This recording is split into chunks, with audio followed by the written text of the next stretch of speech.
जय श्री कृष्ण। आषाढ़ मास का प्रारंभ हो चुका है और इस माह में अनेक पावन पर्व आते हैं। उसमें से एक है आषाढ़ माह के शुक्ल पक्ष की द्वितीया तिथि के दिन मनाए जाने वाला रथ यात्रा का परम पावन अवसर। इस दिन संपूर्ण भारत में हर्षो उल्लास के साथ भगवान श्री जगन्नाथ जी, बलभद्र जी तथा सुभद्रा देवी की नगर यात्रा निकाली जाती है। किंतु इस पावन रथ यात्रा के पीछे कौन सा रहस्य छिपा हुआ है, क्या आप जानते हैं?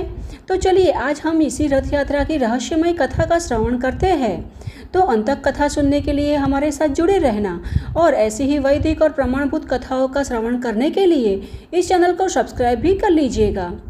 तो चलिए आज की कथा का आरंभ करते हैं। यह उस समय की बात है जब वराह रूपीधारी भगवान ने पृथ्वी का समुद्र जल से उद्धार कर पुनः स्थापित किया और ब्रह्मा जी ने पूर्ववत समस्त चराचर जगत की सृष्टि की रचना कर तीर्थ स्थान, नदियाँ, सरिताएं और क्षेत्रों को यथारूप स्थापित कर दिया था। अब पूर्ववत सृष्टि की रचना करने के पश्चात ब्रह्मा जी सृष्टि के पाप रूपी भार से पीड़ित रहकर विचार करने लगे कि आध्यात्मिक, अधिदैविक और अधिभौतिक यह तीन प्रकार के तापों से पीड़ित संसार जीवों का उद्धार कैसे किया जाए। इस प्रकार सोचकर ब्रह्मा जी ने मन ही मन सोचा कि मुक्ति के एकमात्र परमेश्वर श्री हरि विष्णु ही इसमें सहायता कर सकते हैं।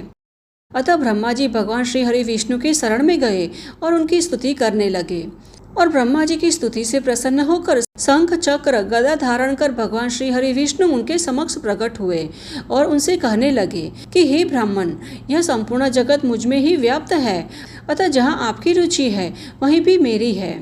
इसलिए आपकी मनोकामना सिद्ध करने के लिए मैं आपको एक उपाय बताता हूँ कि समुद्र की उत्तरी तट पर महानदी के दक्षिण भाग में जो प्रदेश है वह मेरा पुरुषोत्तम क्षेत्र सृष्टि और प्रलय काल में प्रभावित नहीं होता। उस तीर्थ में मेरे दर्शन कर ध्यान करके आपके समक्ष पुरुषोत्तम क्षेत्र की श्रेष्ठ महिमा स्वतः ही प्रकाशित हो जाएगी। यह क्षेत्र श्रुतियों, स्मृतियों, इतिहास और पुराणों में गुप्त है। मेरी माया से उसे कोई नहीं देख सकता और अब मेरी ही कृपा से वह समस्त सृष्टि में प्रकाशित होगा और सबके समक्ष प्रत्यक्ष उपलब्ध हो जाएगा। इस प्रकार कहते हुए भगवान पुरुषोत्तम सबके समक्ष से अंतर्ध्यान हो गए। अब भगवान श्री हरि विष्णु के अंतर्ध्यान होने के पश्चात पुरुषोत्तम क्षेत्र का अत्यंत अद्भुत महत्व देखकर ब्रह्मा जी भगवान के ध्यान में लीन हुए।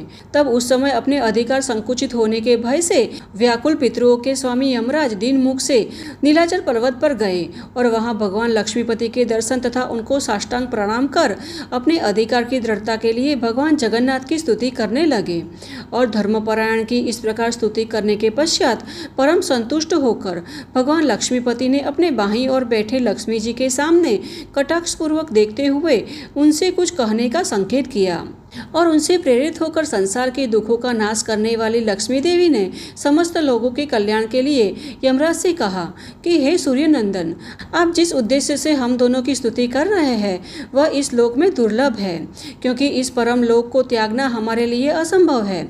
इस लोक में कर्मों का फल कभी प्राप्त नहीं होता।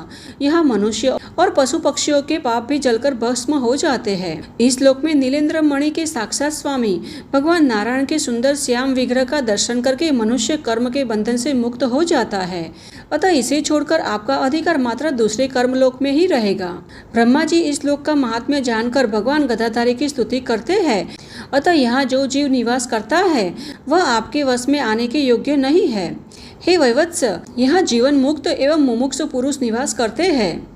अब लक्ष्मी देवी के ऐसा समझाने पर यमराज ने लज्जा से झुक कर कहा कि हे देवी, आपने जो कहा है कि यह क्षेत्र भगवान विष्णु के सानिध्य से मोक्षप्रद है वह सत्य है। भगवान की इच्छा पर कोई प्रतिबंध नहीं होता। हे माता, वे मेरे तथा स्वर्ग नरक के भी रचयिता है। इसलिए यदि उनकी इच्छा से यहाँ मरने वाले मोक्ष प्राप्त करते हैं तो मुझे इस क्षेत्र का विस्तार तथा यहाँ निवास करने से मिलने वाले फल के बारे में विस्तार से बताएं। तब लक्ष्मी जी बोली कि हे रविनंदन, सतयुग के समय में इंद्रद्युम्न नाम का एक राजा होगा जो भगवान विष्णु का महान भक्त तथा शास्त्रों का ज्ञाता होगा।